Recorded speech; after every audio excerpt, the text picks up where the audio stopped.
అయితే పవన్ కళ్యాణ్ పోటీ చేయాలి, లేదంటే నేనే బరిలో ఉంటానంటూ పిఠాపురం మాజీ ఎమ్మెల్యే టీడీపీ నేత వర్మ హాట్ కామెంట్స్ చేశారు. తాను కాకినాడ నుంచి లోక్సభ అభ్యర్థిగా వెళ్లాల్సి వస్తే పిఠాపురం బరిలో జనసేన నేత ఉదయ్ నిలుస్తారంటూ నిన్న పవన్ కామెంట్స్ చేశారు.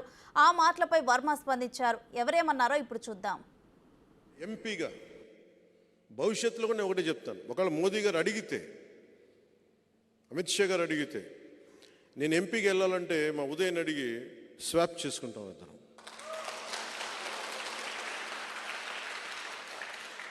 ఈ రోజున మీకు అందరికీ ఇది మాట ఇస్తున్నాను, పిఠాపురం ఎమ్మెల్యేగా నేను పోటీ చేస్తున్నాను. కాకినాడ ఎంపీగా ఉదయ్ గారు పోటీ చేయబోతున్నారు. మా ఇద్దరిని, ఎందుకంటే ఇది గీటురాయి ఎన్నికలు.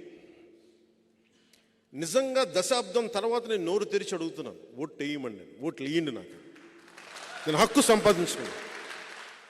ఒక పవన్ కళ్యాణ్ గారు రాష్ట్ర అధ్యక్షుడు కాబట్టి వారికి గౌరవంగా చంద్రబాబు నాయుడు గారి ఆదేశాల మేరకు వారిని భుజాల మీద ఎక్కించుకొని గెలిపించి చంద్రబాబు నాయుడు గారికి అప్పచెప్పారు.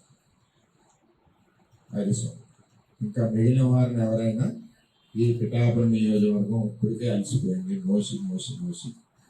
మోసి పరిస్థితి ఉండదు. క్లారిటీ. చంద్రబాబు నాయుడు గారు ఏది చెప్పారో అది తూచా తప్పకుండా పవన్ కళ్యాణ్ గారిని గెలిపించడానికి తెలుగుదేశం పార్టీ మొన్న నియోజకవర్గ సమావేశంలో అందరూ కూడా చేతులెత్తి గెలిపిస్తాం అని తెలియజేయండి.